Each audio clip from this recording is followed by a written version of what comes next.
প্রিয় শিক্ষার্থীবৃন্দ, দীর্ঘদিন পরে আবার তোমাদের সামনে হাজির হয়েছি। আমি মোহাম্মদ হুমায়ুন কবির, প্রভাষক, সেন্ট জোসেফ উচ্চ মাধ্যমিক বিদ্যালয়, মাস্টার ট্রেনার, সৃজনশীল প্রশ্ন প্রণয়ন ও উত্তরপত্র মূল্যায়ন কৌশলী। বন্ধুরা, আজকে ক্লাসের শুরুতেই আমি সর্বপ্রথম পরম করুণাময় অসীম দয়ালু আল্লাহ তাআলার কাছে অশেষ কৃতজ্ঞতা প্রকাশ করছি যে যিনি এই কোভিড-19 পরিস্থিতি থেকে সেই আক্রান্ত হয়েছিলাম যে করোনা ভাইরাসে, সেখান থেকে আমাকে সুস্থ করে তুলেছেন, আলহামদুলিল্লাহ। এবং সেই সাথে অশেষ কৃতজ্ঞতা জানাচ্ছি তোমাদের প্রতি, তোমরা যারা এই অবস্থায় আমার জন্য অশেষ দোয়া করেছো, তোমাদের অভিভাবক অভিভাবিকাবৃন্দ এবং সম্মানিত শিক্ষক শিক্ষিকাবৃন্দ এবং A2I এবং মাধ্যমিক উচ্চ মাধ্যমিক শিক্ষা বোর্ডের যারা সংশ্লিষ্ট আছেন, সকলের জন্য অশেষ অশেষ দোয়া, ভালোবাসা এবং কৃতজ্ঞতা জানিয়ে আজকের ক্লাস আমরা শুরু করছি। বলছিলাম যে দীর্ঘ একটি বিরতি হয়ে গেছে, তোমরা নিশ্চয়ই হতাশাগ্রস্ত হয়ে যাওনি। অন্যান্য বিষয়ের ক্লাসগুলো চলেছে, শুধু বাংলা ক্লাসটা স্থগিত ছিল। তো আমরা আজকে থেকে ইনশাল্লাহ আবারও পূর্ণোদ্যমে শুরু করতে যাচ্ছি আমাদের একাদশ শ্রেণীর বাংলা প্রথম পত্রের ক্লাস। তোমাদেরকে শুরুতে জানিয়ে দিয়েছিলাম যে আমরা বাংলা প্রথম পত্রের 4টি কবিতা নিয়ে আলোচনা শেষ করেছি ইতিমধ্যে। আজকে পঞ্চম একটি কবিতা নিয়ে আলোচনা করে পরবর্তী ক্লাস থেকে আমরা গদ্যে চলে যাচ্ছি, অর্থাৎ সিলেবাসটি একটু এগিয়ে রেখে 5টি কবিতা আমরা শেষ করলাম, তারপরে যাব 5টি গদ্যে এবং এরপরে আমাদের উপন্যাস আছে, নাটক আছে, সেগুলো নিয়ে আলোচনা করব। আর বন্ধুরা, তোমরা জানো যে একাদশ দ্বাদশ শ্রেণী 2টি বছর মিলিয়ে আমাদের মোট বাংলা প্রথম পত্রে 12টি গদ্য পাঠ্য আছে, 12টি কবিতা পাঠ্য আছে, একটি উপন্যাস, একটি নাটক। এই মিলে কিন্তু আমাদের সিলেবাস 100 নম্বরের। সময় তোমরা জানো যে 3 ঘন্টা, 2.5 ঘন্টা অর্থাৎ 2 ঘন্টা 30 মিনিট হয় আমাদের সৃজনশীল প্রশ্নের উপর পরীক্ষা, আর 30 মিনিট হয় বহু নির্বাচনী। আর সৃজনশীল অংশে গদ্য যে 12টি অধ্যায় আছে সেখান থেকে আমাদের 4টি সৃজনশীল প্রশ্ন থাকে, আমরা সেখান থেকে কমপক্ষে 2টি প্রশ্নের উত্তর করি। আর যে 12টি কবিতা পাঠ্য আছে সেখান থেকে 3টি সৃজনশীল প্রশ্ন হয়, আমরা সেখান থেকে কমপক্ষে 2টি প্রশ্নের উত্তর করি। আর যে উপন্যাস আছে লাল সারু, সেই উপন্যাস থেকে 2টি সৃজনশীল প্রশ্ন হয়, কমপক্ষে 1টি প্রশ্নের উত্তর করি। আর যে নাটকটি পাঠ্য আছে নবাব সিরাজউদ্দৌলা, সেখান থেকেও 2টি প্রশ্ন হয়, আমরা 1টি প্রশ্নের উত্তর করি। এই হলো তো 6টি প্রশ্ন। আর একটি প্রশ্ন সম্পূর্ণ তোমার ইচ্ছা, পছন্দ এবং তোমার ভালো লাগার উপর নির্ভর করে, অর্থাৎ যে কোনো বিভাগ থেকে তুমি সেই প্রশ্নের উত্তরটি করতে পারো। এই হলো 7টি সৃজনশীল প্রশ্ন, 70 নম্বর। আর বহু নির্বাচনী প্রশ্ন আছে 30 নম্বরের। তোমরা জানো যে 12টি বহু নির্বাচনী প্রশ্ন থাকে গদ্য অংশ থেকে, 12টি বহু নির্বাচনী কবিতা থেকে, এই হলো 24। আর 6টি বহু নির্বাচনী থাকে উপন্যাস এবং নাটক থেকে। এই কিন্তু আমাদের 100 নম্বরের সিলেবাস। তো বন্ধুরা, এই বিষয়গুলো কিন্তু আমরা জানি, ঠিক আছে? তো আমরা এসএসসি পরীক্ষায় মোটামুটি এই ধরনের একটি সিলেবাস থেকে পড়ে এসেছিলাম, তবে সেখানে কিন্তু আরো বেশি গদ্য কবিতা পড়েছিলাম। 15টি গদ্য আমাদের পাঠ্য ছিল, 15টি কবিতা পাঠ্য ছিল। এখন কিন্তু মাত্র 12টি গদ্য, 12টি কবিতা। কাজেই ভয় পাওয়ার, নার্ভাস হওয়ার কোনো কারণ নেই। আর ইতোমধ্যে আমরা 4টি কবিতা ভালো মতো শেষ করেছি, তোমাদের ফিডব্যাকও ভালো পেয়েছি। আজকে যাচ্ছি আমরা আমাদের পঞ্চম কবিতায়। তো যাওয়ার আগে আমি একটু দেখে নিতে চাই যে আজকে আমাদের সাথে কে কে যুক্ত হয়েছো, কোথা থেকে। দীর্ঘদিন পরে তো তোমরা একটু তোমাদের বন্ধুদেরকে জানিয়ে দাও যে এই মুহূর্তে শুরু হয়েছে আমাদের বাংলা প্রথম পত্রের ক্লাস। একটু আমিও দেখে নেই তোমরা কে কে যুক্ত আছো।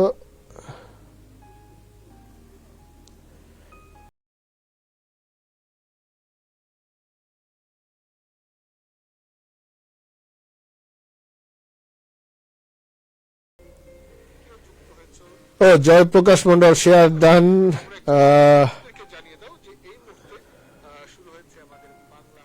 আলহামদুলিল্লাহ, 372 জন ইতিমধ্যে যুক্ত আছো। বাকি বন্ধুদেরকে জানিয়ে দাও, তোমাদের টাইম লাইন একটু শেয়ার করে দাও যে আমরা বেশ অনেকগুলো দিনের পরে আবার সংযুক্ত হতে পেরেছি তোমাদের সাথে। Fabiha Zaman Ridita from government college, Feni government college, Sadia Rahman Oishi বিকর্ণেসানুন college. Thank you so much. Shamsun Nahar, আপনাকে আবার ফিরে পেয়ে খুব ভালো লাগছে, আমারও তো ভীষণ ভালো লাগছে তোমাদের সাথে আবার যুক্ত হতে পেরে। পবিত্র সরকার ফ্রম ঢাকা, কামরুল ইসলাম বাপ্পি, ওয়ালাইকুম আসসালাম রহমতুল্লাহ। Sadia Hossain Sadia, Comilla Victoria college. Adrita Sultana, new government college Rajshahi. Newton Chakma, Khagrachhari থেকে। Fariha Islam, Bangla second paper class হবে না? হ্যাঁ, নিশ্চয়ই হবে। আমাদের বাংলা বিষয় তো বাংলা প্রথম এবং দ্বিতীয় মিলে, ওই যে একটু আগে বললাম, আমরা একটু একটু করে এগিয়ে 5টা কবিতা শেষ করে দেন আমরা যাচ্ছি 5টা গদ্যতে, তারপরে বাংলা সেকেন্ড পেপারে গ্রামার আছে, নির্মিতি আছে, আমরা অবশ্যই সেগুলোতে যাব। লিপি সাহা ময়মনসিংহ থেকে। সাজ্জাদ হোসেন, মনে হয় আবার প্রাণ ফিরে পেলাম, আলহামদুলিল্লাহ, thank you so much. Suraiya Sultana, ওয়ালাইকুম আসসালাম, ফেনী গভর্নমেন্ট কলেজ। মুদিনা ইসলাম, ওয়ালাইকুম আসসালাম। মিজান, সুনামগঞ্জ গভর্নমেন্ট কলেজ, সুনামগঞ্জ থেকে আছেন। ফারহানা আক্তার, আফিফা, মারিয়া ইসলাম মিম, দিলরুবা দিশা, অনেকদিন পর sir, thank you. Rabiul Islam, I am from Gazipur. Saima Jahan, Oishi, Jannatul Naim.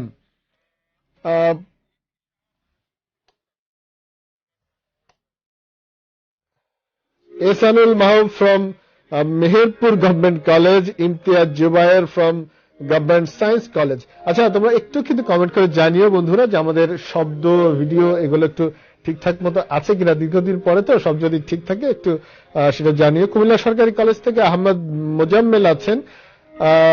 Raju ইসলাম আছেন পলাশবাড়ি থেকে।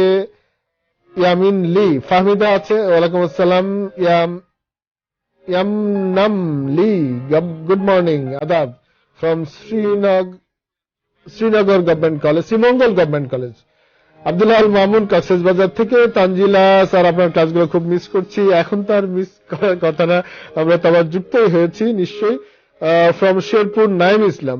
ফাহমিদুল হাসান আছেন চট্টগ্রাম থেকে। ইকবাল হাসান, কেমন আছেন স্যার? আলহামদুলিল্লাহ ভালো আছি। Mohammad Mizan, all clear, okay. Nibir from Saint Joseph. ও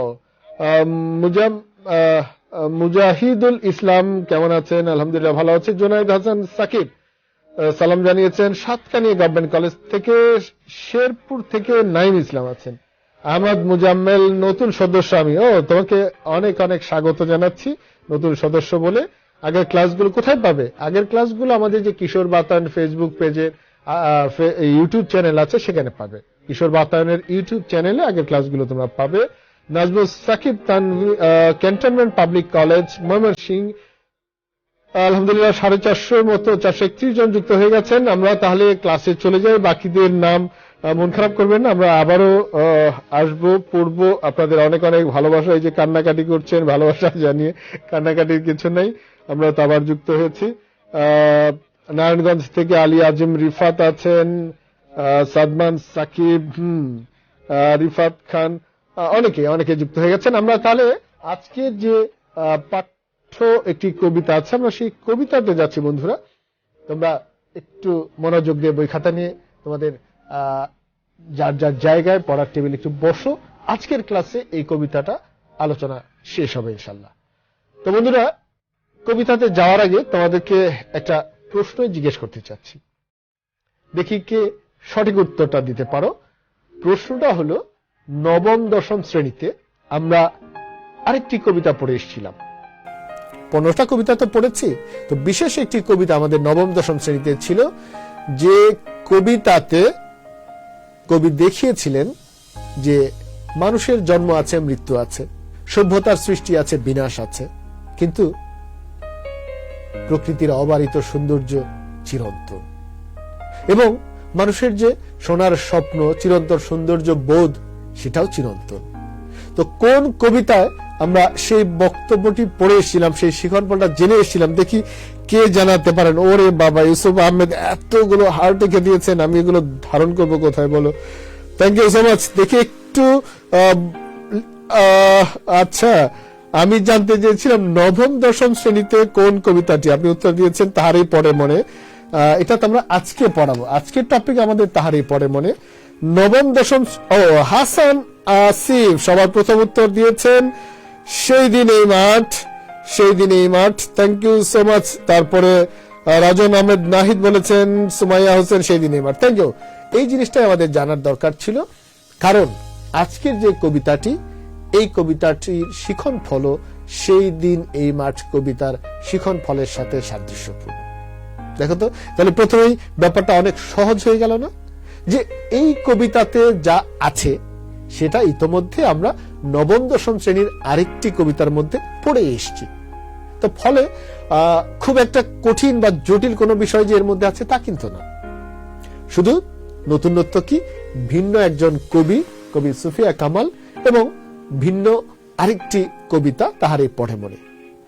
নিশ্চয়ই নতুন নতুন কিছু শিখন ফল আছে, তবে মূল ব্যাপারটি কিন্তু ওটি, যেটি আমরা জীবনানন্দ দাশের সেই দিন এই মাঠ কবিতায় পড়ে এসেছিলাম।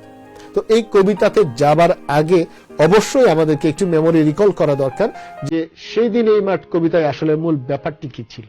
বন্ধুরা, তোমরা যেহেতু নামটি লিখে জানাতে পেরেছ, নিশ্চয়ই সেই কবিতার বিষয়বস্তু মনে আছে। আমরা খুব সংক্ষেপে যদি তোমাদেরকে একটু ঝালাই করে দেই, তাহলে দ্রুত এই কবিতার বিষয়বস্তুগুলো আমাদের কাছে সুস্পষ্ট হয়ে যাবে। সেই দিন এই মাঠ কবিতা শুরুতেই কবি জীবনানন্দ দাশ দ্ব্যর্থহীন কণ্ঠে বলেছেন, সেই দিন এই মাঠ স্তব্ধ হবে না কো জানি, এই নদী নক্ষত্রের তলে সেদিনও দেখিবে স্বপ্ন, সোনার স্বপ্নের স্বাদ পৃথিবীতে কবে আর ঝরে। আমি চলে যাব বলে চালতা ফুল কি আর ভিজিবে না শিশিরের জলে, নরম গন্ধের ঢেউয়ে লক্ষ্মী পেঁচা গান গাবে নাকি তার লক্ষ্মীটির তরে, সোনার স্বপ্নের স্বাদ পৃথিবীতে কবে আর ঝরে। এই যে বক্তব্যগুলো, অসাধারণ সুন্দর একটি কবিতা সেই দিন এই মাঠ। কবি জীবনানন্দ দাশ বলতে চাচ্ছেন যে আমি চলে যাব বলে, মানে কবির মৃত্যু হবে তথা মানুষের মৃত্যু হবে, যেহেতু মানুষের জন্ম আছে, মৃত্যু আছে। একই সাথে আমরা যে সভ্যতা তৈরি করি, সময়ের সাথে সাথে পাল্লা দিয়ে সভ্যতার অগ্রগতি হয়, তো সেই নশ্বর মানুষের যেমন মৃত্যু আছে, ধ্বংস আছে, সভ্যতারও ধ্বংস আছে, কিন্তু একটি জিনিস চিরন্তন থাকে। কি সেটা? প্রকৃতি, প্রকৃতির অবারিত সৌন্দর্য। এবং এই কবিতাতে কিন্তু কবি জীবনানন্দ দাশ সুস্পষ্টভাবে বেশ কয়েকটি উদাহরণ দিয়ে দেখিয়েছেন। তাহলে প্রথম ফিলসফিটা কি? ওই সেই দিন এই মাঠ কবিতার ফিলসফি বা মূল মেসেজটা হলো যে সেই দিন মানে কবির মৃত্যু বা মানুষের মৃত্যুর পরে এই মাঠ তথা এই প্রকৃতি, প্রকৃতির সৌন্দর্য স্তব্ধ হবে না, থেমে যাবে না। অর্থাৎ তুমি আমি জন্ম নিব, মারা যাব, সভ্যতার সৃষ্টি হবে, ধ্বংস হবে, কিন্তু প্রকৃতি তার আপন সৌন্দর্যের পাখা মেলে ধরবে সবসময়। এবং তিনি এটার সাপোর্টিং এ অনেকগুলো উদাহরণও দিয়েছেন, প্রমাণ দিয়েছেন। যেমন এই নদী নক্ষত্রের তলে সেদিনও দেখিবে স্বপ্ন।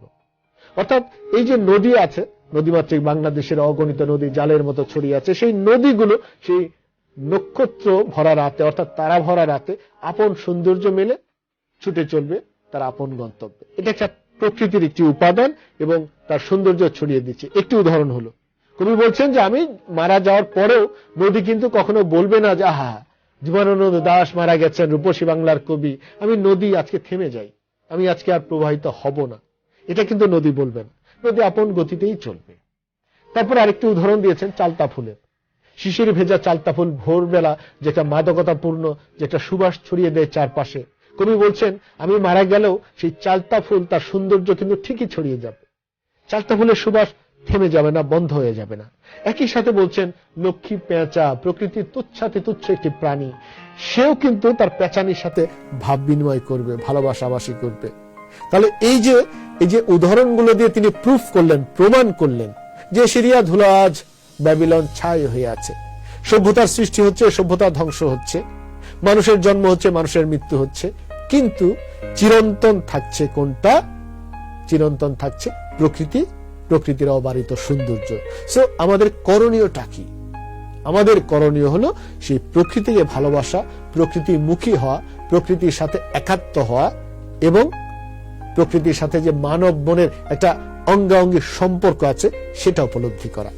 এই কবিতাতে কবি সুফিয়া কামাল সেই একই বিষয় বোঝানোর চেষ্টা করেছে একটু অন্যভাবে।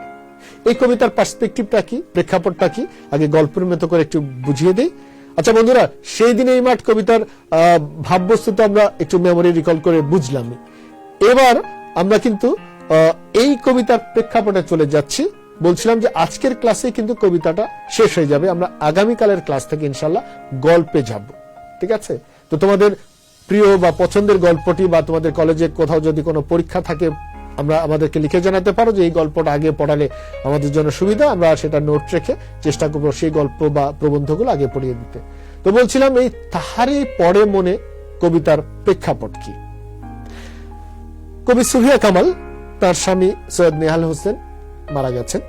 স্বামীর শোকে ভীষণ শোকগ্রস্ত, অনুতপ্ত, এবং তিনি এতটাই শোকাচ্ছন্ন যে প্রকৃতিতে বসন্ত এসে গেছে সেটা তিনি খেয়ালই করেননি।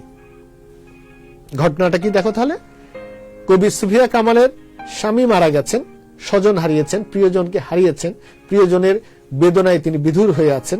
সেই শোকাহত কবি এতটাই উদাসী, এতটাই উন্মনা, এতটাই বিভাগী হয়ে আছেন যে প্রকৃতিতে বসন্ত এসে গেছে, রঙে রঙে চারদিক ছড়িয়ে গেছে, আগুন লেগেছে চারদিকে ফাগুন মাসে, কিন্তু কবির মনে সেটা দোলা দেয়নি। কবির একজন ভক্ত কবির কাছে যে তাকে জিজ্ঞেস করছেন যে ওগো কবি, তুমি নীরব কেন, আগুন যে এসেছে ধরায়। অর্থাৎ কবির কাছে জানতে চাচ্ছেন যে বাইরের প্রকৃতি এরকম, ফাল্গুন মাসে ঋতুরাজ বসন্ত এসে গেছে, ফুলে ফলে চারদিক সুশোভিত হয়েছে, ঘ্রাণ ছড়িয়ে যাচ্ছে, দক্ষিণা সমীর বইতে শুরু করেছে, তো তুমি আজকে উদাসীন কেন? তখন কবি তার ভক্তকে জানান যে আমার প্রিয়জন হারানোর বেদনায় আমি শোকগ্রস্ত, যার জন্য সেই বসন্ত এসছে আমি খেয়ালই করিনি, আর সে তো আমাকে ডাকেনি। এই যে দেখো বৈপরীত্যটা, কবি উদাসী ছিলেন, উন্মনা ছিলেন স্বজন হারানোর বেদনায়, যার জন্য প্রকৃতি যে এসে গেছে এটা তিনি খেয়াল করেন নাই। তাহলে কি দাঁড়ালো? কবি আজকে বিষাদগ্রস্ত, শোকাচ্ছন্ন, তাই বলে ঋতুরাজ বসন্তের আগমন কি থেমে গেছে? থামেনি। প্রকৃতি কি একবারও বলেছে, বসন্তকে একবারও বলেছে ওহো এবার আমি আসবো না, একটু ডিলে করব, আমার প্রিয় কবি সুফিয়া কামাল তো স্বামী হারানোর বেদনায় শোকগ্রস্ত হয়ে আছেন, আমি একটু দেরি করে আসি? করেছে? করে নাই। তাহলে এই যে ঘটনাটা দেখো, প্রমাণ যে আমার তোমার মন বিষণ্ণ থাকতে পারে, তুমি আমি বিষাদগ্রস্ত হতে পারি, যে কোনো সময় তোমার আমার মনে নানা বেদনা ভর করতে পারে, আমাদের মনের আকাশে মেঘ করতে পারে, কিন্তু তাই বলে প্রকৃতি যে স্বাভাবিক গতি প্রবাহ সেটা কিন্তু ব্যাঘাতগ্রস্ত হবে না। আপন গতিতে, আপন সৌন্দর্য নিয়ে প্রকৃতি আসবেই, তার পালা বদল করবেই। তো আমার তোমার কাজ কি সেক্ষেত্রে? কাজ হলো সেই প্রকৃতির রঙে নিজেকে রাঙিয়ে নেওয়া, প্রকৃতির রূপ, রস, গন্ধ, স্পর্শ সেগুলো অনুভব করে, উপলব্ধি করে সেটার বহিঃপ্রকাশ ঘটানো, তাদের সাথে আমার হৃদয়ের, আমার মনের সংযোগ ঘটানো, এটাই আমাদের কাজ। এই কবিতায় কবি সেই বিষয়টি দেখাতে চেয়েছেন। তিনি বিষাদগ্রস্ত ছিলেন, ফলে তিনি সেই প্রকৃতির রূপ, রস, গন্ধের সাথে একাত্ম হতে পারেননি। এবং আমরা অনেক সময় দুঃখ ভারাক্রান্ত হই, আমরা যে প্রকৃতির সেই রূপ, রস, গন্ধের সাথে একাত্ম হব না এরকম না। কবি দেখাতে চাচ্ছেন যে আমরা যেন এরকম না করি, উদাসী না হয়ে থাকি। ঠিক আছে বন্ধুরা? তাহলে ব্যাপারটা একদম সহজ করে বলে দেই। এই কবিতায় কি আছে? কবিতার নামই দেখো, তাহারে পড়ে মনে, অর্থাৎ কবির প্রিয়জন, তার স্বামী মারা গেছেন, তার কথা মনে পড়ছে, এই জন্য তিনি বিষাদগ্রস্ত, উদাসী, উন্মনা। ইন দ্য মিন টাইম প্রকৃতিতে বসন্ত এসে গেছে, তো তিনি সেই বসন্তের আগমন বার্তা অনুভব করেননি। বসন্তের সেই যে ডালা, যে আয়োজন, সেটা তিনি উপভোগ করতে পারছেন না মন খারাপের কারণে। এই জন্য ভক্ত তাকে বারবার করে বলছেন যে তুমি বসন্তকে বরণ করে নাও, তোমার সাহিত্যে সেটাকে তুলে আনো, কিন্তু কবি মন খারাপের কারণে সেটা করতে পারছেন না, করেননি। তো এই ঘটনা প্রবাহ কথোপকথনের মধ্য দিয়ে কবিতাটি এগিয়ে গেছে। আমরা এখন কবিতাটি প্রতিটা চরণ ধরে ধরে ব্যাখ্যা করার চেষ্টা করব। তুমি খাতা কলম নিয়ে একটু বসো, অনেক অনুধাবনের প্রশ্ন এখানে থাকতে পারে, আমরা প্রতিটা চরণ ধরে তোমাকে বোঝানোর চেষ্টা করব। তাহলে বন্ধুরা বুঝেই গেলাম যে এই কবিতার মূল মেসেজ কি। প্রকৃতি তার আপন গতিতে, আপন সৌন্দর্য নিয়ে চিরন্তন ভাবে বইতেই থাকবে। মানুষ জন্ম নেবে, মানুষ মারা যাবে, কিন্তু প্রকৃতির অবারিত সৌন্দর্য চিরন্তন। তো আমাদের কর্তব্য হলো সেই চিরন্তন সৌন্দর্যের সাথে একাত্ম হওয়া, আমাদের হৃদয়ে প্রকৃতির যে প্রভাব আছে সেই প্রভাবে প্রভাবান্বিত হওয়া। এবার আমরা চলে যাচ্ছি এই পাঠ শেষে শিক্ষার্থীরা কি পারবে। প্রকৃতিও তার অবারিত সৌন্দর্যের চিরন্তনতার কথা বর্ণনা করতে পারবে। দেখো, প্রকৃতিও তার অবারিত, অবারিত মানে বাউন্ডারিলেস, অসীম, বারিত মানে সীমিত, লিমিটেড, অবারিত মানে আনলিমিটেড। প্রকৃতির ও তার অবারিত সৌন্দর্যের চিরন্তনতা, যে এটা ধ্বংস হবে না, চিরায়ত থাকবে, সব সময় থাকবে, সেই কথা বর্ণনা করতে পারবে। এবং প্রকৃত মানব মনের তাৎপর্যময় সম্পর্ক, একটা গভীর সম্পর্ক আছে প্রকৃতির সাথে মানব মনের। প্রকৃতি আমাদেরকে প্রভাবিত করে। যেমন এই বিষয়টা নিয়ে যদি সংক্ষেপে কয়েকটা এক্সাম্পল তোমাদেরকে দিই। ধরো তুমি একাকী সমুদ্রের পাড়ে গেছো, নির্জন নিরিবিলি সমুদ্র, মানুষের কোনো ভিড় নাই, তুমি একাকী সমুদ্রের পাড়ে হাঁটছো, সমুদ্রের বেলাভূমি দিয়ে। ঠিক ওই সময়ে সমুদ্রের ঢেউয়ের যে গর্জন, বিশাল সমুদ্র দেখে তোমার মনের মধ্যে নিঃসন্দেহে, দেখো প্রমাণ করে, যে অবশ্যই তোমার মধ্যে এমন একটি ভাব আসবে যে কত তুচ্ছ নগণ্য আমি, এত বিশাল একটি সমুদ্র, প্রকৃতির এই যে বিশালতা, সেই তুলনায় তুমি কত নগণ্য, কত তুচ্ছ। তোমার মধ্যে একটি তুচ্ছাতি তুচ্ছ বোধ কাজ করবে। ফলে আমরা যে অহংকার করি, রূপের অহংকার, অর্থের অহংকার, এই জিনিসগুলো তোমার ওই মুহূর্তে কিন্তু নিঃসন্দেহে উপলব্ধি হবে যে আসলে আমার অহংকার করার মতো কিছুই নেই। এই যে কি বিশাল সমুদ্র, আমি তার তুলনায় অতি নগণ্য একজন মানুষ। তো তোমার মধ্যে সেই অহংবোধটা ধূলিসাৎ হয়ে যাবে যদি ওই প্রকৃতির ওই সমুদ্রে সেই বিশালতার কাছে যাও। তুমি একাকী উপভোগ করতে হবে। ওখানে বন্ধুদের সাথে চিৎকার চেঁচামেচি খেলাধুলা করলে ওই ফিলিংসটা তোমার আসবে না। নির্জন জায়গায় নিরিবিলিতে একাকী সমুদ্রের পাড়ে যখন তুমি হাঁটবে, তখন তোমার মধ্যে ওই অনুভূতি আসবে। এট দ্য সেম টাইম তুমি যদি সূর্যাস্তটা দেখো একাকী, সূর্যটা মনে হল এই যে সমুদ্রের পানির মাঝখানে ডুবে গেল, তখনও তোমার মধ্যে সেই তুচ্ছাতি বোধটা কাজ করবে যে তুমি কত অসহায়, যে কোনো সময় তুমি এইভাবে হারিয়ে যাব। সূর্যটা যেভাবে সেই সমুদ্রের পানির নিচে দেখতে দেখতেই হারিয়ে গেল। এই যে প্রকৃতি তোমার আমার মনকে প্রভাবিত করে। একইভাবে তুমি যদি পাহাড়ের কাছে যাও, এই যে বিশালতা, পাহাড় স্থির হয়ে আছে, অচঞ্চল পাহাড়, তোমার মধ্যে সেই পাহাড়ের মতো বিশাল হওয়ার, বিশাল হৃদয়ের অধিকারী হওয়ার একটা আকাঙ্ক্ষা জাগবে। অর্থাৎ প্রকৃতির প্রতিটি উপাদান তোমাকে আমাকে সারাক্ষণই প্রভাবিত করে। তুমি বৃষ্টির দিনে, শ্রাবণ মাসে জানলার ধারে একাকী বসে থাকো, তোমার মন খারাপ হবে, মনে হচ্ছে যেন আকাশ অজর ধারায় কান্না করছে। আকাশের কান্না, মেঘের কান্না বৃষ্টির জল হয়ে গড়িয়ে গড়িয়ে পড়ছে, মনটা বিষণ্ণ হয়ে যাবে।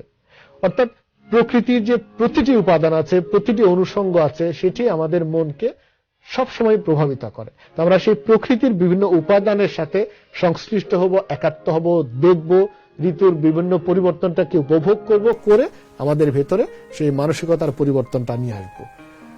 তাহলে আমরা প্রথম যে দুটি বিষয় জানলাম, প্রকৃতি ও তার অবারিত সৌন্দর্যের চিরন্তনতার কথা বর্ণনা করতে পারবে, যে প্রকৃতি আসলে কতটা সুন্দর। যেমন এই কবিতায় বসন্ত ঋতুর চমৎকার একটি বর্ণনা দেয়া আছে। বসন্তকালে কি কি ফুল ফোটে, বসন্তে প্রকৃতির অবস্থা কেমন হয়, সেই বিষয়গুলো এখানে দেয়া আছে। আর এই প্রকৃতি আমাদের মনকে কতটা প্রভাবিত করে, মনের সাথে যে তার অঙ্গাঙ্গী সম্পর্ক, সেটাও আছে। তাহলে আমরা চলে যাব, এই একটা ভিডিও আছে কিন্তু এটা দেখানোর সময় হবে না, যেহেতু বলছিলাম। আচ্ছা, শুধু কবিকে তোমাদেরকে একটু দেখিয়ে দেই, কবি সুফিয়া কামালকে। বেগম রোকেয়া শেখাওয়াত হোসেন মস্ত বড় একটা সমিতি করেছিলেন, আঞ্জুমানে খাওয়াতিনের কবি সুফিয়া কামাল জীবন্ত অবস্থায় তার সাক্ষাৎকার একটা ভিডিও তৈরি করা হয়েছিল। এখন আমার সাথে সমাজের কাজ করে।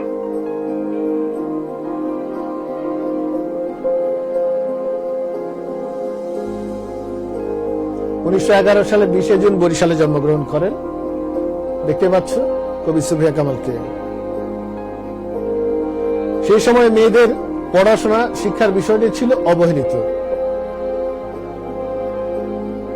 এবং পরিবারের সদস্যদের কাছ থেকে উর্দু এবং মাতা সাবেরা খাতুনের কাছে বাড়িতে শুদ্ধ বাংলা শেখেন। প্রাতিষ্ঠানিক কোনো শিক্ষা নেওয়ার সুযোগ তার কিন্তু হয়নি।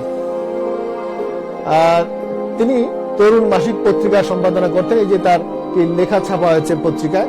সবচেয়ে মজার ব্যাপার হলো যে এমন একজন কবি যিনি প্রাতিষ্ঠানিক কোনো শিক্ষা গ্রহণ করতে পারেননি, তোমার আমার মতো কোনো বিদ্যালয়ে ভর্তি হয়ে কোনো ডিগ্রি তার নেই, অথচ তিনি কাজী নজরুল ইসলামের সান্নিধ্য পেয়েছেন, রবীন্দ্রনাথের সান্নিধ্য পেয়েছিলেন এবং তার লেখা বেগম রোকেয়ার দ্বারা এতটাই অনুপ্রাণিত হয়েছিলেন যে তিনি লেখালেখিতে তার গুরু বা আদর্শ মনে করেন বেগম রোকেয়ার সাখাওয়াত হোসেন। এটা কিন্তু তোমাদের জন্য অনেক বড় একটা ইন্সপিরেশনাল যে এমন একজন মহিলা, এবং বেশভূষা দেখো, পোশাক দেখো, এই যে রবীন্দ্রনাথ ঠাকুরের আমন্ত্রণে সুফিয়া কামাল সান্নিধ্য লাভ করেছেন, গোরা উপন্যাস উপহার দিয়েছিলেন তাকে, যিনি কোনো স্কুল কলেজে পড়েননি। তুমি ভাবতে পারছো? নিজের চেষ্টায় স্বশিক্ষিত হয়ে, এবং কোন অহংবোধ অহংকার নাই, দেখো একদম সাদামাটা একটা শাড়ি পরা, এবং শুধু যে সাহিত্য সাধনা করেছেন তা কিন্তু না, তাই না, তিনি নানা সামাজিক আন্দোলনের সাথে যুক্ত হয়েছিলেন। অর্থাৎ এই যে আজকে যে মানবতা বিরোধী অপরাধীদের বিচার হলো, অর্থাৎ রাজাকার আলবদরদের যে ফাঁসি হচ্ছে, সেই আন্দোলনে তিনি যুক্ত হয়েছিলেন। জানার ইমামের সাথে তিনি সেই আন্দোলনের সাথে যুক্ত ছিলেন। এই যে সফল সংগঠক মহিলা সমিতি তিনি নামক যে সংগঠনটি আছে সেটা চালাতেন। ভাষা আন্দোলনে নারীদের সচেতনতা করায় অংশগ্রহণ করেছেন। দেখতে পাচ্ছ তার স্থির চিত্র এবং ভিডিওতে তোমরা দেখতে পাচ্ছ কত সাদামাটা একজন, কোনো কিছু তার কোনো অহংবোধ নেই, কারো কাছে কোনোদিন কোনো কিছুর জন্য তিনি হাত পাতেননি, এত সাদামাটা একটি জীবন তার। দেখো এক রঙা সাদা একটি শাড়ি, কোনো জৌলুস আড়ম্বরতা তার ব্যক্তি জীবনে তিনি কখনো করেননি। নিরলস ভাবে সাহিত্যের সাধনা করে গেছেন, মানুষের কল্যাণের জন্য চেষ্টা করে গেছেন, নারীর মুক্তির জন্য তিনি চেষ্টা করে গেছেন। এই যে মহিলা পরিষদের কথা বলছিলাম, যে সংগঠনটি নারী অধিকার আন্দোলনের, যেটা অত্যন্ত সক্রিয় একটি সংগঠন।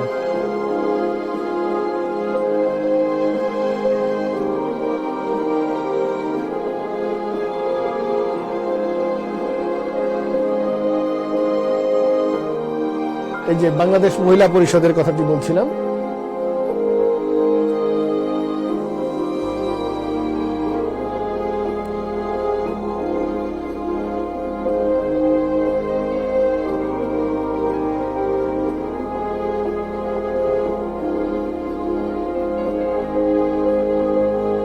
অর্থাৎ আমাদের যে নারীদের যে সামাজিক সমস্যাগুলো, যৌতুকের শিকার, অত্যাচার নির্যাতনের শিকার, সেগুলোর ব্যাপারে সবসময় তিনি সোচ্চার ছিলেন।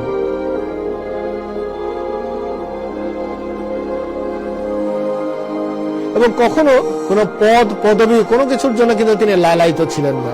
কোনো দলের প্রতি আনুগত্য, কোনো বিশেষ ব্যক্তির প্রতি আনুগত্য, এগুলো তিনি দেখাননি। আপন ব্যক্তিত্ব নিয়ে, আপন শক্তি সামর্থ্য নিয়ে তার যে চিন্তা চেতনা, সেগুলোকে তিনি প্রকাশ করে গেছেন অবলীলায়।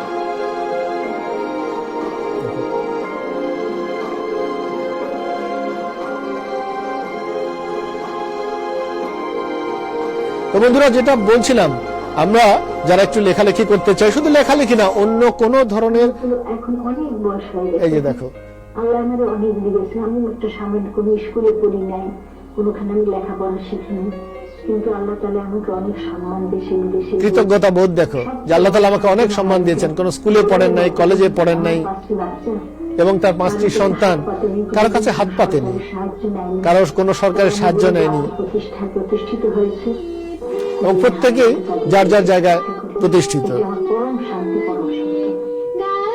এবং তার সুযোগ্য কন্যা সুলতানা কামাল একজন আইনজীবী, নারীদের অধিকারের ব্যাপারে তিনি যথেষ্ট ভূমিকা রাখছেন। আমরা তাকে চিনি, পত্রপত্রিকা টেলিভিশনের প্রায় প্রায় তাকে দেখি। এই যে চিরঞ্জীব সুফিয়া কামালের প্রতি আমাদেরও শ্রদ্ধাঞ্জলি, তার কবিতায় আমরা আজকে যাচ্ছি।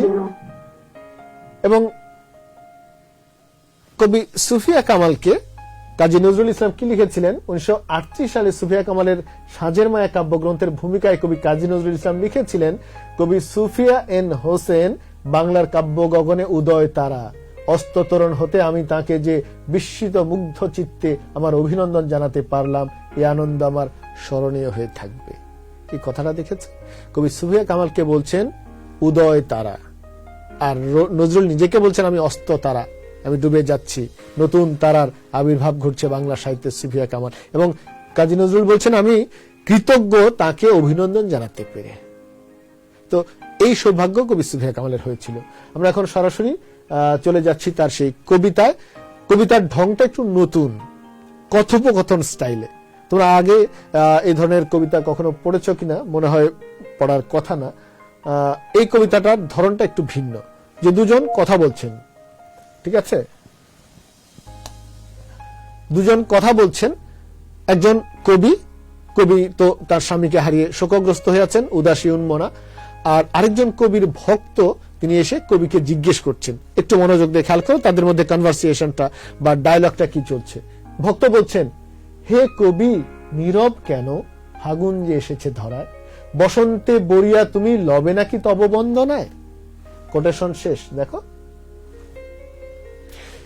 আবারও প্রেক্ষাপটটা বুঝি। কবি তার স্বামীকে হারিয়ে বিষাদগ্রস্ত হয়ে আছেন, প্রকৃতিতে ইতোমধ্যে বসন্ত এসে গেছে। কবিদের কাজ কি? আমরা জানি কবি সাহিত্যিকরা সংবেদনশীল মনের অধিকারী, স্পর্শকাতর হৃদয়ের অধিকারী। তো বাইরের প্রকৃতির যে রূপ রস গন্ধ স্পর্শ, বিভিন্ন ঘটন অঘটন, এগুলো কবিদের হৃদয়ে এসে দোলা লাগে। সিস্টেমটা দেখো, খুব সিম্পল। তুমি আমি যদি সেন্সিটিভ হার্টের অধিকারী হই, সংবেদনশীল স্পর্শকাতর হৃদয়ের অধিকারী হই, তাহলে প্রকৃতির রূপ রস গন্ধ স্পর্শ, বিভিন্ন ঘটনা দুর্ঘটনা, এগুলো আমাদের হৃদয়ে এসে টাচ করবে, স্পর্শ করবে, দোলা লাগবে। আর তখন আমি আমার আপন অনুভূতি অভিজ্ঞতা দিয়ে সেই ঘটন, সেই রূপ রস গন্ধ স্পর্শকে সুন্দরভাবে শিল্পসম্মত আকারে লিখিতভাবে যদি প্রকাশ করি, সেটাই হয়ে যাবে সাহিত্য। কবি সাহিত্যিকরা এই কাজটাই করেন। তাহলে খুব সিম্পল ঘটনা, বাইরের প্রকৃতির রূপরস গন্ধ স্পর্শ আমার তোমার হৃদয়কে স্পর্শ করলো, মানে কবির হৃদয়কে স্পর্শ করলো। কবি তার নিজস্ব আবেগ অনুভূতি দিয়ে সেই বিষয় আশয়কে সুন্দর করে প্রকাশ করবেন। তো যেহেতু বসন্ত এসে গেছে, কবি সুফিয়া কামালের কাজ কি? সেই ঋতুর রূপ সৌন্দর্য অনুভব করবেন, উপভোগ করবেন এবং সেটা নিয়ে সুন্দর সুন্দর সাহিত্য রচনা করবেন। কিন্তু এবার তো আর হচ্ছে না, যেহেতু তিনি শোকগ্রস্ত তার স্বামীকে হারিয়ে। ফলে এবার তিনি আনমনা হয়ে আছেন, উদাসী হয়ে আছেন। এই জন্য ভক্ত এসে তাকে বলছে, হে কবি নীরব কেন, ফাগুন যে এসেছে ধরায়। এই ধরা শব্দের অর্থ পৃথিবী, কিন্তু এখানে প্রকৃতি আমরা বুঝবো। কবির ভক্ত তাহলে কবিকে বলছেন, ও কবি, হে কবি তুমি আজকে নীরব কেন। নীরব মানে কথা বলছো না সেটা না, কিন্তু তোমার লেখা ঋতুভিত্তিক সাহিত্য, বসন্ত কেন্দ্রিক সাহিত্য কোথায়, এটাই নীরব। যে তুমি নীরব কেন, মানে তোমার লেখাগুলো কোথায়, কেন লিখছো না। প্রকৃতিতে তো বসন্ত এসে গেছে, বসন্তে বরিয়া তুমি লবে নাকি তব বন্দনায়। এই যে বসন্ত এসছে, তুমি কি তার স্তুতি করে তাকে বরণ করে নেবে না?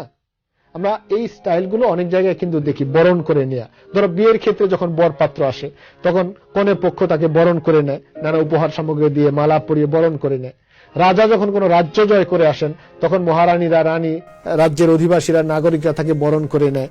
কোন খেলোয়াড়রা, যেমন আমাদের ক্রিকেট দল যখন বিশ্বকাপ জয় করে আইসিসিতে, তখন আমরা তাদেরকে জাতীয় পতাকা, বিশাল পতাকা দিয়ে তাদের মাথার উপর তুলে দিয়ে ফুলের মালা দিয়ে বরণ করে নিয়েছিলাম। তো বরণ করার অনেক রীতি আছে। কবি সাহিত্যিকরা প্রকৃতিকে বরণ করেন কিভাবে? তাদের লেখার মাধ্যমে। তো এবার যেহেতু কবি লিখছেন না, এই জন্য ভক্ত তাকে বলছে, ওগো কবি নীরব কেন, তুমি লেখালেখি করছো না কেন, ফাগুন তো এসে গেছে, তুমি কি এবার লিখবে না, তাকে বরণ করে নেবে না? কহিল সে স্নিগ্ধ আঁখি তুলি, অর্থাৎ ভেজা চোখে, চোখটা আস্তে করে আলতো করে খুলে বলল, স্নিগ্ধ আঁখি তুলি। কারণ ওই যে প্রিয়জনকে হারিয়ে কান্না করছিলেন, শোকগ্রস্ত ছিলেন, স্নিগ্ধ আঁখি তুলে বলল, কি বলল? দক্ষিণে দুয়ার গেছে খুলি, মানে দক্ষিণা বাতাস কি বইতে শুরু করেছে, বাতাবি নেবুর ফুল ফুটেছে কি, ফুটেছে কি আমের মুকুল। কথাগুলো দেখো, অর্থাৎ বসন্ত ঋতুর যে বৈশিষ্ট্যগুলো, এগুলো কিন্তু কবির মুখ থেকে আমরা জেনে যাচ্ছি। বসন্তে কি হয়?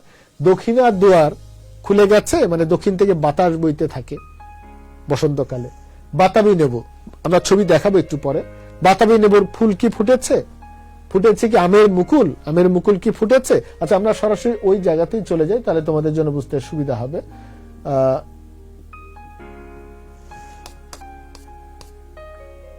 আচ্ছা, এই যে কবি আনমনা হয়ে আছেন, কবির ভক্ত তাকে বলছে, নীরব কেন, ফাগুন এসে গেছে। এই যে দেখো, গাছে গাছে শিমুল ফুলের যে আগুন লাগা ফুল, তুমি বরণ করে নেবে না, কবি ভক্ত জিজ্ঞেস করলেন। এরপরে বললেন, স্নিগ্ধ আঁখি তুলি, দক্ষিণী দুয়ার গেছে খুলি, যে দক্ষিণা বাতাস কি বইতে শুরু করেছে। আমরা এখানে একটা বাতাসের যে গাছের পাতা কিভাবে দোলায় সেটা একটু দেখাচ্ছি, যদি এটা ঝড়ের ছবি। তো বসন্তকালে তাহলে কি পরিবর্তন হয়? দক্ষিণ থেকে প্রচুর বাতাস বইতে শুরু করে। আর কি হয়? বাতাবি লেবুর ফুল ফুটেছে কি, এই যে বাতাবি লেবুর ফুল বসন্তকালে ফুটেছে কি আমের মুকুল, এই যে আমের মুকুল বা বোল বলি আমরা অনেক এলাকায়, আমের মুকুল ফুটেছে। দক্ষিণা সমীর তার গন্ধে গন্ধে হয়েছে কি অধীর আকুল, দক্ষিণা বাতাসও কি বইতে শুরু করেছে। তাহলে কয়টি উপাদান পেলাম বন্ধুরা বসন্ত ঋতুর বর্ণনার? এক, কবি বলছেন কিন্তু এক হলো দক্ষিণ থেকে প্রচুর বাতাস আসে, এই সময় দক্ষিণা বাতাস, আমের মুকুল হয় গাছে গাছে, বাতাবি লেবুর ফুল ফোটে এবং এই ফুলের ঘ্রাণ বাতাস বয়ে নিয়ে যায় এক জায়গা থেকে আরেক জায়গায়, অর্থাৎ বাতাসেও সেই বসন্তকালে একটা সুঘ্রাণ আমরা পাই। এগুলো জিজ্ঞেস করছেন যেগুলো কি হয়েছে। ভক্ত বলছেন এখনো দেখোনি তুমি, কহিলাম। ভক্ত তাকে বলছে তুমি এগুলো দেখো নাই, এগুলো তো হয়েছে। কেন কবি আজ এমন উন্মনা, তুমি আজকে উদাসী কেন, উন্মনা কেন? কোথা তব নব পুষ্প সাজ, এই জায়গাটা খুব গুরুত্বপূর্ণ বন্ধুরা একটি অনুধাবন প্রশ্নের জন্য। কোথা তব নব পুষ্প সাজ, ভক্ত বলছেন। কবি যখন ভক্তকে বললেন যে দক্ষিণা বাতাস, বাতাবি লেবুর ফুল, আমের মুকুল, এগুলো কি সব হয়েছে, বাতাসে ঘ্রাণ পাচ্ছ? ভক্ত বলে হ্যাঁ এগুলো তো হয়েছে। তোমার কি হয়েছে আজকে, উদাসী কেন, উন্মনা কেন, এগুলো তো সব এসছে, তো তুমি এগুলো দেখোনি? কোথা তব নব পুষ্প সাজ, এর মানে কিন্তু আক্ষরিক অর্থ হলো যে তার ঘর বাড়ি বিছানা ফুল দিয়ে সাজাননি, তিনি নিজে সেই বসন্তের বিভিন্ন ফুল সংগ্রহ করে ঘরে রেখে বা তিনি খোপায় দিয়ে ফুল দিয়ে সাজেননি, এটা না। কিন্তু নব মানে নতুন, কোথা তব, তব মানে তোমার, নব পুষ্প সাজ, নতুন ফুলের সাজসজ্জা। আক্ষরিক অর্থে দেখো যে নতুন ফুল দিয়ে আমরা ঘর বাড়ি সাজাই, আমরা অনেক নারীরা অনেক সময় খোপায় ফুল দিয়ে মালা দিয়ে নিজে সাজে, এখানে কিন্তু সেই অর্থ নয়, এটা কিন্তু ভাবার্থ। এখানে কি কবির নবপুষ্প সাজ মানে হলো তার নতুন নতুন সাহিত্য। বসন্ত এসে গেছে, সেই বসন্তকে কেন্দ্র করে তার নতুন কি সাহিত্য এসছে, কোন কবিতা, গল্প, উপন্যাস কি এসছে, সেটাই হলো নবপুষ্প সাজ। অর্থাৎ কবির ভক্ত তার কাছে জানতে চাইছেন, ওগো কবি, বসন্ত তো এসে গেছে, তোমার নতুন পুষ্প সাজ কোথায়, ঋতুভিত্তিক নতুন সাহিত্য কোথায়? কাজে এটার অর্থ কিন্তু ভাবার্থটা নিতে হবে, আক্ষরিক অর্থ নয়। আবারও বলছি, কোথা তব নব পুষ্প সাজ, এই চরণটির অর্থ হলো যে কবি সাহিত্যিকরা বিভিন্ন ঋতুর রূপ, রস, গন্ধস্পর্শ অনুভব করেন এবং উপলব্ধি করে সেটার একটা শিল্পসম্মত প্রকাশ ঘটান, তার সৌন্দর্যের প্রকাশ ঘটান, সেটাই হলো সেই সাহিত্যই এখানে নবপুষ্প সাজ। কবির নতুন ফুলের সাজ মানে তার নতুন নতুন সাহিত্য। কহিল সে সুদূরে চাহিয়া, কবি 4 বার কথা বলেছেন। আগে জানিয়ে রাখি, ভক্ত 4 বার প্রশ্ন করেছেন, কবি 4 বার উত্তর দিয়েছেন, এক একবার এক এক স্টাইলে। ইমাজিন করো, প্রথমে ভক্ত বললেন ওগো কবি নীরব কেন, জিজ্ঞেস করলেন ফাগুন এসেছে তুমি বরণ করে নিচ্ছ না কেন? তখন তিনি ভেজা চোখ তুলে স্নিগ্ধ আঁখি মেলে বললেন, ও তাই, এটা এটা এটা এটা হয়েছে। ভক্ত বলেন হ্যাঁ, তুমি খেয়াল করো নাই, এগুলো তো সব হয়ে গেছে, তোমার কি হয়েছে, তুমি নতুন নতুন সাহিত্য লিখছো না কেন? এবার তিনি কহিল সে সুদূরে চাহিয়া, একটা ফ্লাই লুক দিয়ে, একটা উদাসী দৃষ্টি মেলে। এই সুদূরে চাহিয়া মানে বিদেশের পানে চাহিয়া তা না, তার মধ্যে যে হতাশা মানে দুঃখ বোধ, সেটার জন্য একটা উদাস দৃষ্টি মেলে তিনি বললেন, কি বললেন? অলখের পাথার বাহিয়া তরিতার এসেছে কি, বেজেছে কি আগমনী গান, ডেকেছে কি সে আমারে, শুনি নাই রাখিনি সন্ধান। খুব গুরুত্বপূর্ণ একটি জায়গা। কবি বলছেন অলখের পাথার বাহিয়া, অলখ মানে অলক্ষ্য, লক্ষ্য সীমার বাইরে, অর্থাৎ যা দেখা যায় না, দৃষ্টিসীমার বাইরে। পাথার মানে সমুদ্র, অর্থাৎ সমুদ্রের দিকে তাকালে দেখবে অসীম, সীমানা নাই। সেই অলখের পাথার বাহিয়া মানে বেয়ে বেয়ে, অর্থাৎ দীর্ঘ সমুদ্র, অসীম সমুদ্র পাড়ি দিয়ে তরিতার এসেছে কি, বসন্তের সেই নৌকা কি এসেছে? এখানে তাহলে তার কি অর্থ দাঁড়ালো? এখন বসন্ত কি সমুদ্র পাড়ি দিয়ে নৌকা নিয়ে সমুদ্রের উপর দিয়ে আসে? বন্ধুরা নিশ্চয়ই না। কিন্তু দারুণ একটা দৃশ্যকল্প কবি এখানে কল্পনা করছেন। অসীম সমুদ্র পাড়ি দিয়ে একটা নৌকা বাণিজ্য তরী যখন আসে, ঘাটের লোকজন কিন্তু অপেক্ষায় থাকে। আগের দিনে যখন যোগাযোগ ব্যবস্থা উন্নত ছিল না, তখন সওদাগরের বাণিজ্য তরী কিন্তু আসতো, তোমরা জানো, নানা পণ্য নিয়ে। তখন লোকজন এত আনন্দিত হতো, কতদিন পরে এখন আমাদের প্রয়োজনীয় পণ্য সামগ্রী পাচ্ছি। তো বসন্ত আসে কিন্তু ঠিক 10 মাস পরে। ঠিক আছে, প্রকৃতিতে যে 6টি ঋতু পালা বদলের ধারা, এই বসন্ত দীর্ঘ সময় পরে আসে, 10টা মাস লাগে তার আবার আসতে। ফলে এই দীর্ঘ সময়কে কবি তুলনা করছেন সে অসীম সমুদ্র, সেই অসীম সমুদ্র পাড়ি দিয়ে বলছেন যে বসন্ত তার নৌকা নিয়ে কি আসছে। অর্থাৎ বসন্ত আসার ফলে প্রকৃতিতে যে ব্যাপক আয়োজন হয়, পরিবর্তন হয়, রঙে রঙে চারদিক রাঙিয়ে যায়, সেটা হয়েছে কিনা। তাহলে এখানে বুঝলাম অলখের পাথার বাহিয়া তরি তার এসেছে কি, মানে দীর্ঘ সময় পরে বসন্ত কি প্রকৃতিতে আবার এসছে। আর ব্যাখ্যায় তুমি বলবে ওই যে বিশাল সমুদ্র পাড়ি দিয়ে নৌকা যখন পাড়ে আসে, সেটার জন্য যে আমাদের তীব্র আকাঙ্ক্ষা, সেইভাবে ঋতুর রাজা বসন্ত দীর্ঘ সময় 10 মাস পরে আবার কি এসছে। বেজেছে কি আগমনী গান। ওই যে একটু আগে বলছিলাম, কোন রাজা বা কোন বিশেষ কেউ যখন কোন জয় করে আসে, তার আগমন উপলক্ষে নানা ধরনের মিউজিক হয়, শুভেচ্ছা স্বাগত জানানো হয়।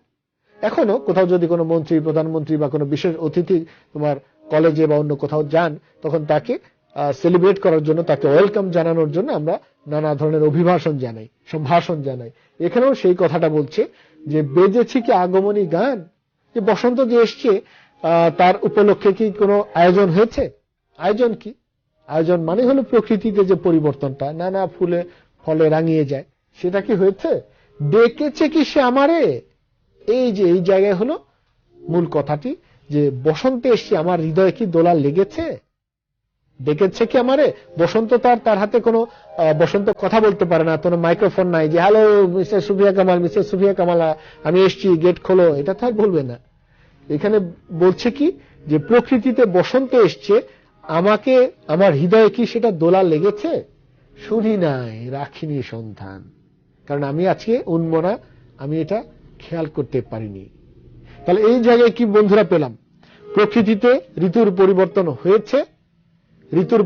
হয়েছে, কিন্তু কবির মন বিষণ্ণ থাকার কারণে কবি সেটা অনুভব করতে পারেননি। এরপরে ভক্ত বলছে, কহিলাম হোকো কবি রচিয়া লহন আজ গীতি, বসন্ত বন্দনা তব কণ্ঠে শুনি এ মোর মিনতি। ভক্ত বলছেন যে ঠিক আছে, বসন্ত এসেই গেছে, তোমাকে ডাকেনি, তোমার হৃদয়ে দোলা লাগেনি, তুমি আনমনা ছিলে, উদাসী ছিলে, কিন্তু এখনো তো সময় আছে, তুমি এখনো লিখে নাও।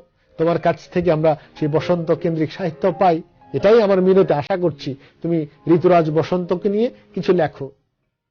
কহিল সে মৃদু মধুর স্বরে, এই থার্ড টাইম, এবার একটু মধুর স্বরে মিষ্টি হেসে ভক্তকে বলছে, কি বলছে, নাই হলো না হোক এবারে, থাক না হোক, এবার না হয় নাই লিখলাম, আমারে গাহিতে গান বসন্তের আনিতে বরিয়া, রহেনি সে ভুলেনি তো, এসেছে তো ফাগুনে সরিয়া। এই যে কবিতার মূল মেসেজটা, এই জায়গায় আমরা কবির নিজের কণ্ঠে শুনছি। কবি কি বলছেন, নাই হলো না হোক এবার, থাক এবার আমি আর লিখবো না, আমারে গাহিতে গান বসন্তের আনিতে বরিয়া। বিভক্তিগুলো একটু অন্যরকম ভাবে আছে, তুমি একটু বোঝো। আমারে গাহিতে গান মানে আমি গান গাইব, বসন্তের আনিতে বরিয়া, বসন্তকে বরণ করে নেওয়ার জন্য আমি যে গান গাইব, মানে আমি যে সাহিত্য রচনা করব বসন্তের আগমন উপলক্ষে, সেই জন্য তো রহেনি, সে ওয়েট করে নাই, সে তো আপন গতিতে এসেই গেছে, সে ভুলেনি তো, তার আসার কথা সে ভুলে যায়নি, চিরন্তন রীতিতে সে আপন গতিতে এসে গেছে। এই যে প্রকৃতির চিরন্তনতা, প্রকৃতির বহমানতা, আমি তুমি বিষণ্ণ থাকি, মন খারাপ থাকুক, তাতে কিছু আসে যায় না, আমি চলে যাই, মরে যাই, তাতে কিছু আসে যায় না, প্রকৃতি আপন গতিতে চলবে। কবি এই কথাটি এখানে বলছেন যে রহেনি, সে ভুলে নাই, তার আগমনের কথা ভুলে নাই, সে থেমে থাকে নাই। আমি বিষণ্ণ ছিলাম তাই বলে সে থেমে যায়নি, সে এসছে, আপন মনে এসে গেছে, আপন সৌন্দর্য নিয়ে এসেছে তো ফাগুনে সরিয়া। এই যে ফাল্গুন মাসের যে বৈশিষ্ট্য, সেগুলো ধারণ করে সে এসে গেছে। স্পষ্ট ভাষা কবি আমাদেরকে জানিয়ে দিলেন যে বসন্ত ওয়েট করে নাই কবির জন্য। কবি আজকে উন্মনা বলে বসন্ত বলবে যে থাক, কবির স্বামী মারা গেছে, আমি দুদিন পরে যাই, সেটা করেনি। আপন সময়ে, আপন রীতিতে, আপন সৌন্দর্য নিয়ে বসন্ত ঋতু আমাদের মাঝে এসে গেছে। এই যে প্রকৃতির চিরন্তনতাটা কবির ভাষাতে এখানে আমরা পেলাম। কহিলাম, এটা শুনে ভক্ত বলল, খুবই অভিমান করেছ কি তাই? যদিও এসেছে তবু তুমি তারে করিলে বৃথাই। ভক্ত বলল, ও আচ্ছা, বুঝেছি, তুমি এই জন্য অভিমান করেছ যে তোমার মনে দোলা লাগায় নাই, তুমি অনুভব করনি বসন্ত এসে গেছে, আর এই জন্য তুমি এখন লিখতে চাচ্ছ না এটা। কিন্তু তুমি তো বসন্তকে ব্যর্থ করে দিলে। তুমি যদি তাকে বরণ করে না নাও তাহলে তো সে ব্যর্থ। বসন্তের সৌন্দর্য, রূপ লাবণ্য যদি প্রকাশ না করো, রূপ মাধুর্য যদি তোমার সাহিত্যে তুলে না ধরো, তাহলে তো বসন্ত বৃথা। কহিল সে পরম হেলায়। এবার একেবারে অবজ্ঞার সুরে বলল। চতুর্থবার প্রথমে ভেজা চোখ তুলে বললেন, এরপরে উদাস দৃষ্টি মেলে বলল উত্তর দিলেন, এরপরে মিষ্টি মধুর স্বরে বললেন, এবার তুচ্ছ হয়ে অবজ্ঞা ভরে অবহেলায় তিনি বললেন, কি বললেন? বৃথা কেন, ফাগুন বেলায় ফুল কি ফোটেনি শাখে। আমাদেরকে, কবির ভক্তকে তথা আমাদেরকে বলছেন, ফাগুন যে এসছে এই উপলক্ষে গাছে গাছে, গাছের ডালে ডালে ফুল কি ফোটে নাই? ফুটেছে। পুষ্পারতি লভেনে কি ঋতুর রাজন। ঋতুর রাজন মানে ঋতুরাজ বসন্ত। পুষ্পারতি মানে পুষ্পের আরতি।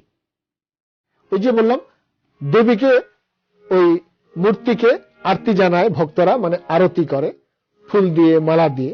তো ওইরকম বসন্ত যখন আসে, বিভিন্ন গাছে গাছে নানা রকম ফুল ফোটে, দক্ষিণা বাতাস বইতে থাকে। তো কবি বলছেন, সেগুলো কি হয় নাই? সেই ঋতুর রাজা মানে ঋতুর রাজন মানে বসন্ত, লভেনি মানে লাভ করে নাই, পুষ্পারতি ফুলের মালা, পুষ্পের আরতি। অর্থাৎ ঋতুরাজ বসন্ত এসছে মানে প্রকৃতিতে নানা রূপে, নানা গন্ধে সুবাসিত হয়েছে, গাছে গাছে ফুল ফুটেছে। এগুলো কি হয়নি? মাধবী কুড়ির বুকে গন্ধ নাহি। এই যে মাধবী কুড়ির ফুল, বলছে তার বুকে কি গন্ধ নাই? সে গন্ধ ছড়াচ্ছে না? করে নাই অর্ঘ্য বিরোচন, বসন্তকে কি সে এই ফুলের মালা দেয় নাই? মানে এই কথাগুলোর অর্থ একটাই, যে বসন্ত এসছে, আসার ফলে আমি না হয় আজকে উদাসী উন্মনা আমি অনুভব করতে পারিনি, কিন্তু প্রকৃতির বাকিরা কি থেমেছিল? প্রকৃতির এই যে পরিবর্তন, সেটা কি হয় নাই? হয়েছে। ভক্ত বলছে, হোক, তবু বসন্তের প্রতি কেনই তব তীব্র বিমুখতা। আচ্ছা ঠিক আছে, হয়েছে, বসন্তের ঋতুর রাজা বসন্ত এসেছে, তার আগমন উপলক্ষে প্রকৃতিতে নানা পরিবর্তন হয়েছে, বাতাবি নেবুর ফুল ফুটেছে, আমের মুকুল এসছে, মাধবী কুড়ির বুকে গন্ধ আছে, দক্ষিণা বাতাস বইতে শুরু করেছে, বাতাসে সুগন্ধ আছে, সব আছে। শুধু একটি জিনিস নাই, যে তুমি সেই বসন্তকে বরণ করে তোমার সাহিত্য সৃষ্টি করছো না, শুধু এটিরই অভাব। কহিলাম, উপেক্ষায় ঋতু রাজে কেন কবি দাও তুমি ব্যথা? যে তুমি আজকে সেই বসন্ত ঋতুরাজকে কেন ব্যথা দিচ্ছ, উপেক্ষা করছো, তাকে নিয়ে তোমার সাহিত্য সৃষ্টি করছো না কেন? কহিল সে কাছে সরে আসি। একেবারে এবার ভক্তের খুব কাছে গেল, পঞ্চমবার ভক্তের কানে কানে কাছে কাছে যে এসে বলল, কুহেলি উত্তরি তলে মাঘের সন্ন্যাসী গিয়াছে চলিয়া ধীরে, পুষ্পশূন্য দিগন্তের পথে রিক্ত হস্তে, তাহারই পড়ে মনে ভুলিতে পারি না কোনো মতে। এই যে কবিতার শেষ অনুচ্ছেদটা, শেষ স্ট্যাঞ্জাটা দেখো। এবার খুব কাছে কানে কানে এসে ভক্তকে বলছে। ভক্ত যখন বারবার মিনতি করছে, তুমি লেখো, হোক বসন্ত এসে গেছে, তোমাকে ডাকে নাই, তোমার মনে দোলা দেয় নাই, তারপরেও তুমি তাকে উপেক্ষা করে কেন ব্যর্থ করে দিচ্ছ? কারণ কবি সাহিত্যিকরা যদি ঋতুর এই পরিবর্তন, ঋতুর এই রূপবৈচিত্র্য নিয়ে না লেখেন, তাহলে পাঠকরা সেগুলো পাবে কোথায়, জানবে কিভাবে?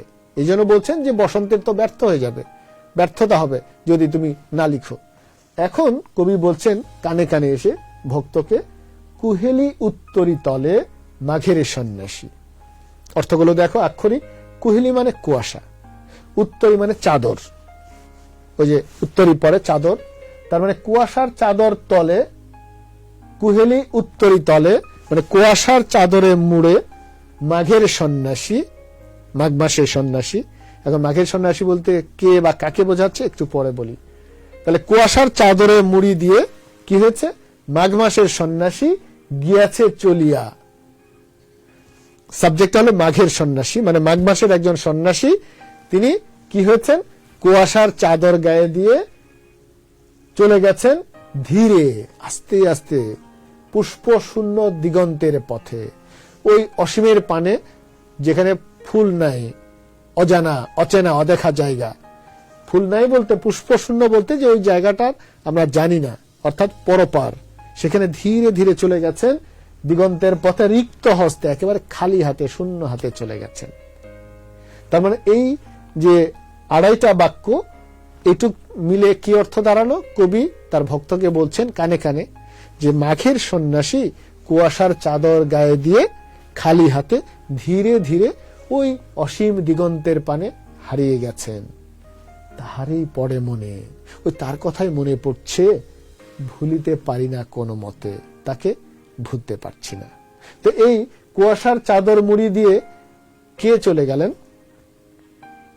এর দুটো অর্থ নিব। একটা আক্ষরিক অর্থ হলো এই যে শীতের যে রিক্ততা, শীতের রিক্ততার পরে যে বসন্ত আসে, শীতের রিক্ততা, শূন্যতা, যে জড়তা স্থবিরতা প্রকৃতিতে থাকে, গাছে গাছে পাতা থাকে না, এরপরে যে প্রকৃতিতে বসন্ত আসে, অনেকেই সেই শীতের জড়তা স্থবিরতার মধ্য থেকে এসে বসন্তের সেই সৌন্দর্যকে উপভোগ করতে পারে না।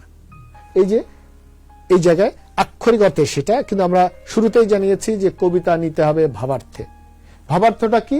এই মাঘের সন্ন্যাসী হলেন তার স্বামী, তার প্রিয়জন। তিনি খালি হাতে কুয়াশার চাদর মুড়ি দিয়ে, কল্পনা করো যে তার স্বামী মারা গেছেন, লাশ দাফন করা হবে, কাফন করানো হয়েছে সাদা কাপড়ে, সেই সাদা কাপড় কুয়াশার চাদর, সেটাতে সেই মাঘের সন্ন্যাসী। সন্ন্যাসী হলো স্থির, যিনি ধ্যান করেন।